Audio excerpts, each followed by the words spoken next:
Talking about 4K and an SLR, it's all down to magnesium alloy body. As you know, 4K cameras, they get hot very quick, and then the magnesium alloy body in an SLR was getting too hot. And Canon said, we're not going to give a camera out where we'll get loads of people coming back to us saying the rubber's melting off. What's up guys, we are here at Fixation, taking a look at the new C200, checking out some of the specs and designs, and also what kind of workflow that you need for indie filmmakers, if the price point is right, what sort of features are you looking at, if the RAW is workable. So we'll have a look and probably be talking to one of the reps hopefully, just to see what kind of camera this is, because it doesn't really make sense at the moment to me. Where it sits between the C100, C300 Mark II. Talking about 4K and an SLR, it's all down to magnesium alloy body. As you know, 4K cameras, they get hot very quick, and then the magnesium alloy body in an SLR was getting too hot. And Canon said, we're not going to give a camera out where we'll get loads of people coming back to us saying the rubber's melting off. It's getting too hot. So that when they rectified that, where we can actually get processors that can drive it and don't cause the issues with the sensors, as the sensor technologies and processors do that, we can't put these things in SLRs, vents, cooling systems. So basically it's a design. Canon can't find a way to design until the sensors and processors. No brand has. Sony have the problem. Panasonic have the problem. That's why Panasonic use tiny sensors, because if they put a bigger sensor in doing 4K, it'll cause issues. So an APS-C or a full frame of 4K, that's why 5D Mark IV crops. It's part of the reason why it crops is down to, first of all, well, you don't need a 50 megapixel sensor to give you 4K. It'll crop down inside it, and it also reduces heat issues. That's what. But what about so like you got 4K RAW in there? Cinema, yeah, it's a small. So it's like you went, instead of people saying, okay, we don't need 10-bit, but instead you give them RAW. It's like, the reason we did it is this is a test, so a new format, so we're future-proofing this camera. Cinema Raw Lite is a format that in 2 years' time, halfway through the life of this camera, you'll be able to get 444 out of this camera. CFast cards will be cheaper. Your PCs and software applications will be there to be able to run with it. So instead of just giving out what people want now, we've said, right, we'll put something in that will develop as you develop. And we're giving the low end for the people who need it, the online stuff, and that's been very popular with this thing. But then on the Cinema Raw Lite, we're saying, right, we're giving you this top end stuff, test out with this camera, and during its life, not straight away now, people are saying, wow, it's so big. But in 2 years' time, they'll say, well, that's standard now. 422 10-bit, it's old school in 2 years' time. People will pass by it. So you're trying to push RAW as the new, RAW Lite as the new not say standard. push, but we put it out to test it. So it's a new format. Canon developing. Canon have gone out and said, we've got a new format. Let's bring it out on a camera. This is our new camera. We're going to try testing it out. I can see incumbents of any of our next generations of video cameras that will be put in there as an optional format. This is not a broadcast camera. It's news documentary, because I know that some of the Channel 4 news documentary guys who use C100s are looking at this. Yeah, I can see that.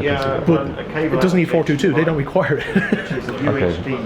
So if you want broadcast standard, you need C300 Mark II basically. Yes. C200.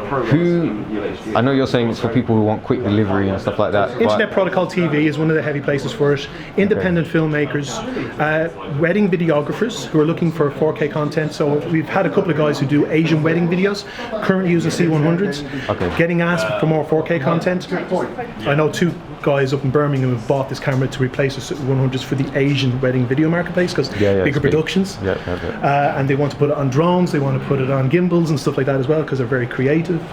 And that's where that's targeted towards. So independence, documentary, Internet Protocol TV. There's so many guys who are coming up in that area who want good looking content but don't want to work with it. They're not filmmakers per se, they just want a camera that gives them the look and feel they're looking for, and have budgets, because some of them are millionaires now. These guys are making serious content. They've started off in their bedroom but now hiring out small studios. I just wanted to touch on say like indie films. Now when we talk about indie films, is like you've got certain people who have got certain budgets. Yeah. And like, okay, this camera is what, 8,000? Ink that, it's around 7.3. 7.3. Okay. So if we talk about, you bought this camera, your budget for your film is around 50,000 or maybe less. You're talking about, in order, let's say, the only real way to get the best out of this camera is to shoot 4K RAW, because it doesn't do internal 10-bit at any format, right? You're right for that. So, you know, for some people, banding is an issue, and that's why we want 10-bit. And when you're trying to shoot big landscapes, something like that, I'm trying to paint a picture of, like, if you're trying to shoot a scene, let's say like a Revenant style, you're going to have horrible banding with it. Of course. So you have to shoot with RAW, but in order to shoot with RAW, you need CFast, and that's, I know it's expensive now, and I understand that in a couple of years it's going to go down, but why not just give that 4K 10-bit just to kind of please the people? And I know, because if you can do the RAW, I don't know why you can't. I know where you're coming from. I know what you're saying on the RAW. Technically, you can get a 422 10-bit out of it, you know, using CRD or processing it down. With this camera, Canon wanted to give a full menu, in a sense, to try it out. Now, what you're saying, I know a lot of people talk about 422 10-bit. I do get it, but we have cameras that offer that feature. This camera, they didn't want to target towards broadcast, and that's where 422 10-bit is mainly driven. Now, fair enough, you are getting a lot of other people who are saying, "Oh, I want to work with it as well." But Canon have looked at it saying, our internet protocol guys, we're going to give them what they're requiring, and now advancing all internal RAW that you can get the widest dynamic range out of, as much information as you want to work with, and then process very easily as this camera, as things develop with this camera, as I said, over the life of the camera. That's the way to go. That's why they've done it. So they haven't put 422 10-bit in there because it's not targeted towards broadcast. Okay, so I'm sorry. Your arm's going further and further. I'm just trying to. Am I moving? Just in terms of like, I like the new design. Everything's modular. That's very important. It's kind of red style, but in a good way, and I like that Canon's open to that now. So we're talking about modular design. What in the future, is there going to be like anything that can upgrade the camera itself in terms of specs, or is it just purely functions and features? Like you always get some firmware updates. Like you've seen it happen with other cameras.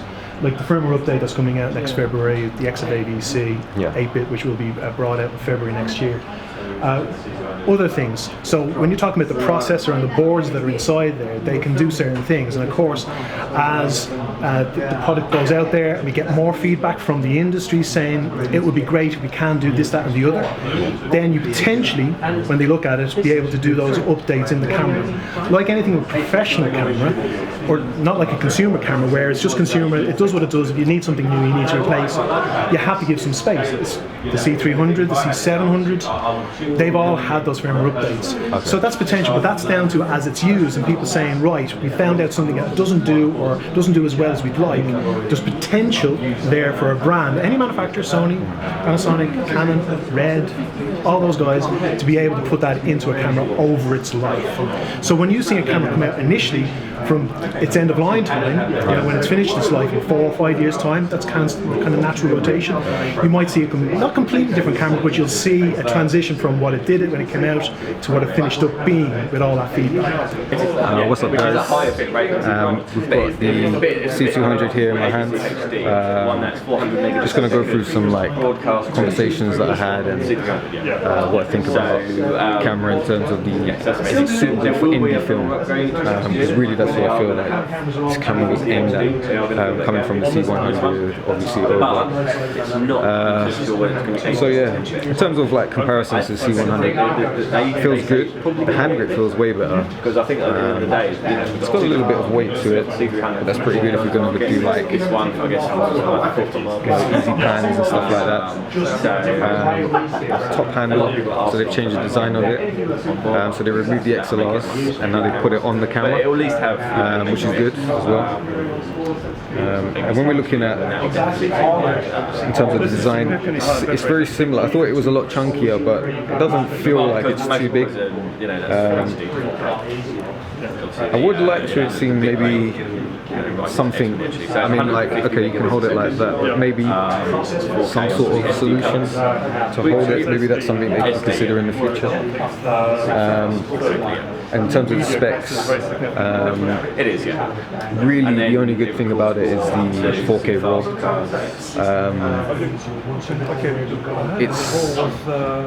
It's one of those things. It's like CFast media for it. It's too expensive at the moment.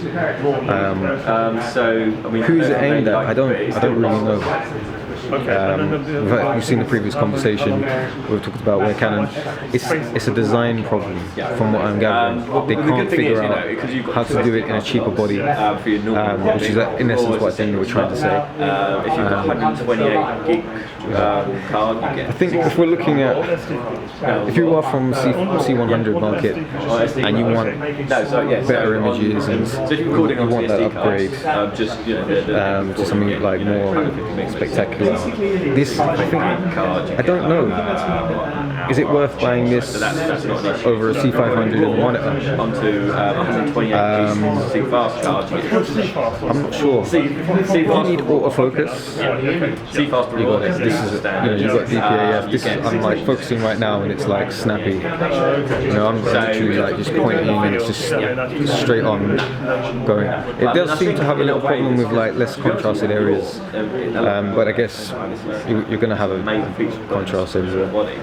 And in terms of the weight, can you hold it like one-handed? It is a little bit. It's a little bit heavier. I do like the flip-out screen.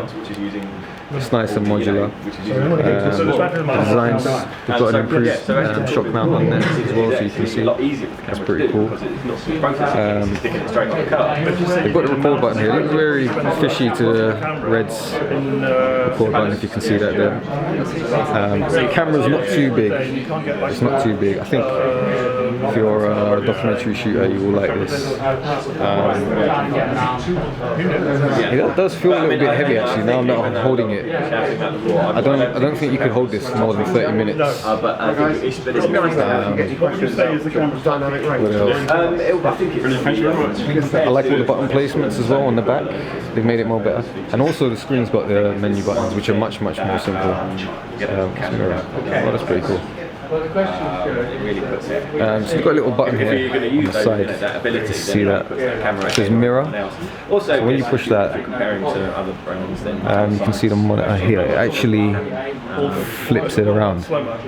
That is very, very handy indeed. I'm just trying to see if it flips. In 4K. Does it flip all the way around? So, which again, feature-wise, it's something technically you could shoot lower end, even the selfie. camera can't do. So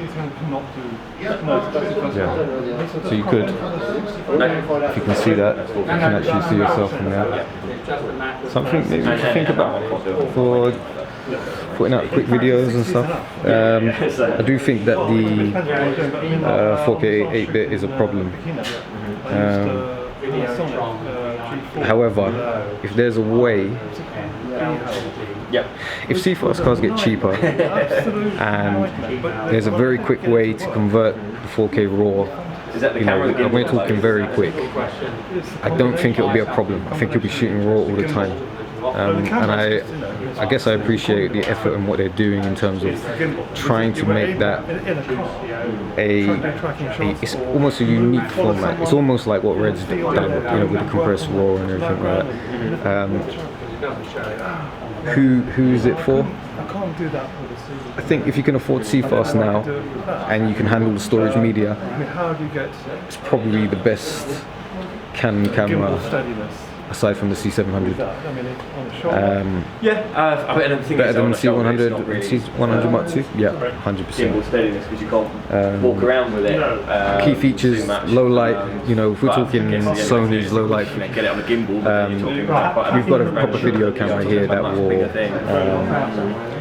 help to establish yourself you know, in those low light situations. Documentary filmmakers, I think if you just need, you know, the 4:2 8-bit, you haven't got a problem here really.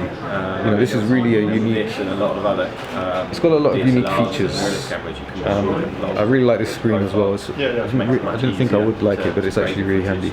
And it's almost like the new small HD focus, where you can just flip the screen around and really shoot what you want. And in terms of design, I think it's mostly like Allen key or so you got like screws here, screws there.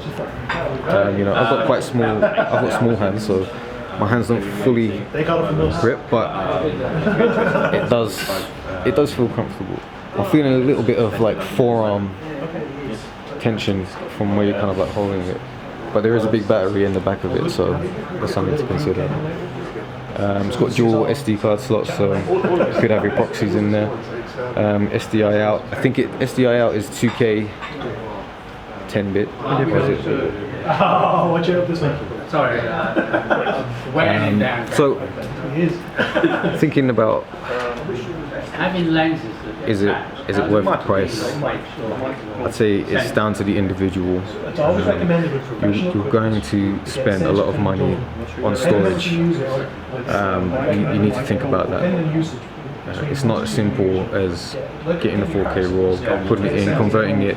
That's fine, you can do that. But then afterwards, what are you going to do? You're going to have to buy another hard drive. You're going to have to buy another hard drive. And you need to factor that into your cost. I would say it's a problem. It's a nice problem, but it is a problem. You know, to have that 4K RAW, which is something they've not done really. I think I don't know. I don't think it's ready yet. I wouldn't see it as a direct purchase. To hire it out and you save yourself that money, yeah, it's a good camera. I see it more as a rental thing right now. I get where they're coming from with the 8-bit and people want that quick turnaround, and there's apparently YouTube has said like that's what they're looking for. I don't believe that's true at all. I've spoken to thousands of people, you know, in surveys and everything, and I just don't see that as the same response. You know, YouTube wants to push out 4K with the algorithms. We know that. We've got filmmakers who are improving their content and they want to be able to shoot without banding, with an efficient codec, and they're also with hybrid shooters now. So it's a bit of a 50-50. It's a Marmite camera. If you can afford the extra external storage, it's great. If you can't, it's not for you. You're not going to be able to pick it up, shoot and go if you want that efficient. If you have any questions on that, so I'm Barry from Canon. I'm just helping.